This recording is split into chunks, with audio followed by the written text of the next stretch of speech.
समास शब्द बना है सम धन आस, इंग के मतलब वो, इंग मतलब भी बिल्कुल जो समान रूप से बंधा हुआ है। सीधा सा मतलब यह समास का अर्थ होता है बच्चों संक्षिप्त, छोटा। समास का मतलब छोटा। क्या छोटा? क्या छोटा? रेल पर चलने वाली गाड़ी। अब तुम इतनी लंबी लाइन बोलोगे क्या? ना मुझे इतनी लंबी लाइन के बोले जाए। तो आपने क्या किया? ये शब्द ये शब्द ये शब्द ये शब्द है, इन शब्दों को मार दिया गैप, और गैप मार के इन दोनों शब्दों को ले आए नजदीक। लो, बन गया समास। प्लीज टेल मी, दही बड़ा का समास विग्रह क्या होगा?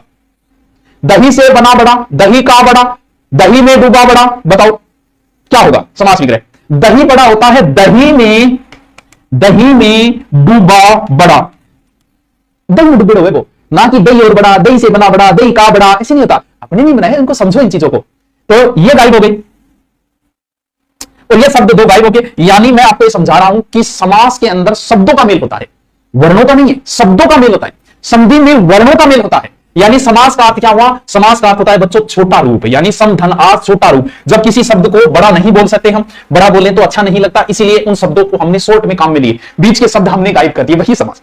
वैसे समास के 4 भेद हैं। कितने भेद हैं? 4 भेद, सबको आता है। और वैसे 6 भेद हैं।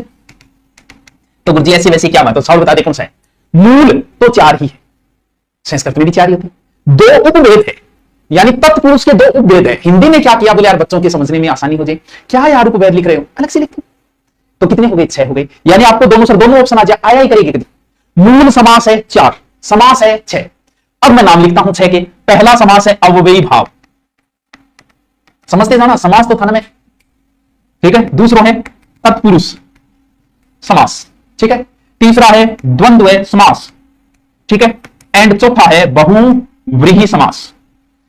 2 उपभेद है किसके? इसी पुरुष के उपभेद है, पुरुषाना उपभेद, याद रहे। पुरुषो द्विगु 5वां, एंड कर्मधारी 6ठा, क्योंकि वो समास थोड़ा सा बड़ो समास है। पहले जी मैं तो इन सबकी ट्रिक बताऊंगा आपको कि किस समास को कैसे याद करना है, आपका काम बन जाएगा।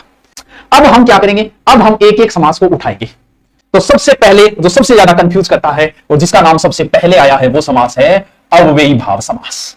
क्या बात है, इतना इजी समास है, लेकिन इसको बेचारे को टफ बना दिया, लेकिन हम इसे फिर इजी बना देंगे। अव्ययी भाव समास की क्या परिभाषा है? आपसे मैं पूछूं तो आप क्या बोलोगे? जिसमें प्रथम पद अव्यय होता है। कौन सा? प्रथम पद। ऐसा करके समास का शब्द लिखा दिया, ओले अव्ययी भाव समास। अब भाई एक बात बताओ, अव्यय को पहचान ले, हमारी इतनी औकात है क्या? हम हिंदी के इतने बड़े विद्वान हो गए क्या? अच्छे विद्वान अव्यय नहीं पहचान सकते? तो फिर हम दूसरा तरीका निकालें। तो हम अव्यय को क्यों ढूंढे? ए का ओ कर दो उपसर्ग, अव्यय ही उपसर्ग है बस। इस समास में प्रथम पद उपसर्ग होता है। अब उपसर्ग कौन सा ही हो सकता है? आ हो सकता है, भर हो सकता है, बा हो सकता है, बे हो सकता है, यथा हो सकता है, ये उपसर्ग है सारी। निर हो सकता है, निर भी तो उपसर्ग है, ये लो निर हो सकता है, निस हो सकता है, बस हो गई परिभाषा। दो नियम इसके। एक नियम तो यह है कि प्रथम पद अव्यय होता है। अव्यय की हमें पहचान नहीं है, हमें अव्यय का कोई नॉलेज नहीं है, कोई बात नहीं भाई, अव्यय का नॉलेज नहीं है, किसी को नहीं नॉलेज अव्यय का, अव्यय को पहचान नहीं कर सकते, तो ए की जगह तो वो कर दे, उपसर्ग तो पहचानता है। उपसर्ग पहले क्या थे ना, आ उप अपि अभि अति अधि अनु समसु नीवि निर निस दूर दुस्वर प्रापति प्रतिपद, उपसर्ग तो है, वही उपसर्ग मिलेंगे। आ उपसर्ग मिल सकता है, भर बा बे यथा निर निस प्रति से, जहां भी उपसर्ग मिले बस हो गया अव्यय भाव समास। देखते हैं उदाहरण, जैसे आजीवन, इसका विग्रह कभी नहीं पूछा जाएगा, विग्रह कभी भी नहीं पूछा जाएगा, बस हमेशा क्या पूछा जाएगा? समास पूछा जाएगा। क्यों? विग्रह तो इसका होता है, विग्रह कुछ चीजों के टप होते हैं वो पूछे जाते हैं।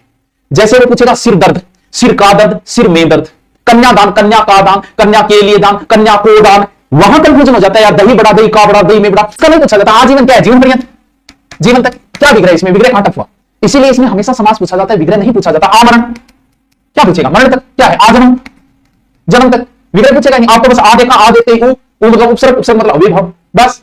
निडर क्या है? विनड, बेदाग, बिना दाग, बेवफा, बिना वफा, बावफा, वफा के साथ क्या है? यथागति, यथा उपसर्ग आएगा, यथागति, गति के साथ, यथाशक्ति, शक्ति के साथ, क्या है? सीधा सीधा।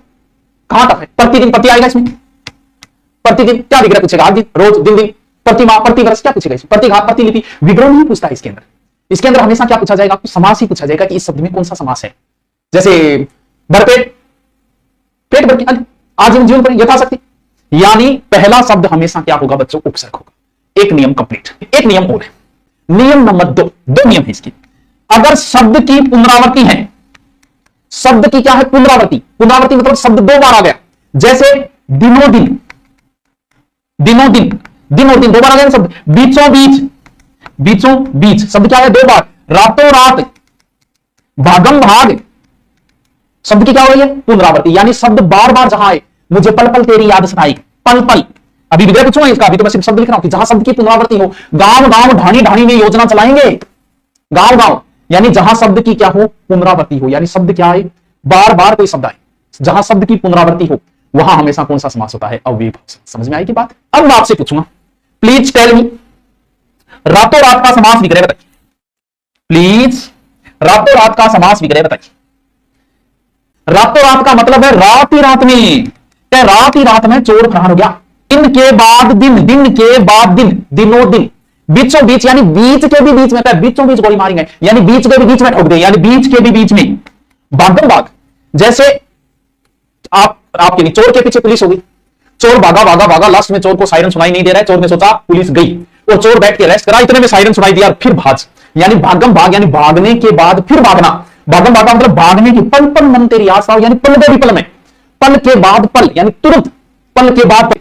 अव्ययी भाव समास की 2 परिभाषाएं बताई, इसमें पहला शब्द उपसर्ग होगा, ये देखिए अन उपसर्ग, बे उपसर्ग, यथा है, या है, प्रति है, यथा है, दर है, बे है, ये देखो नी है, कुशल है, यथा है, आ है, ये सह है, ये उपसर्ग आएंगे। रातों रात, रात ही रात में, हाथों हाथ, हाथ के बाद हाथ, पल पल, पल के बाद पल, धीरे धीरे, धीरे के बाद धीरे, जैसे दुल्हन बन जाओगा नहीं धीरे धीरे चलेंगे, वो धीरे के बाद धीरे है, ठीक है। और यथा क्रम, क्रम सहित भर पेट पेट, हर साल प्रत्येक साल, दिन के बाद दिन, बीच के भी बीच में, आप ही आप में, घर घर और भागम भाग। इससे आसान और क्या होगा बस। वाह सर मजा आ गया, बस मजा आवे या नहीं आवे समझना जरूरी है। तो हे बस, और जो भी एसआई का आउटलाइन आना चाहता है इस ग्राम सेवक पेपर के बाद आइए, 2 महीने मुझे दीजिए अपने जीवन का, ऑनलाइन रजिस्ट्रेशन कर दीजिए। और कोई ऑफलाइन पढ़ना चाहे, ऑनलाइन पढ़ना चाहे तो ऑनलाइन, ऑफलाइन पढ़ना चाहे तो ऑनलाइन, दोनों पे जाकर रजिस्ट्रेशन कर दिया। फिर मुलाकात हमारी 5 से 4 तारीख को क्लास शुरू होगी एसआई की, 2-2.5 महीने आपसे मांगेंगे, आपको सब कुछ तैयार करा देंगे। ओके, थैंक यू बच्चों, कल मिलते हैं।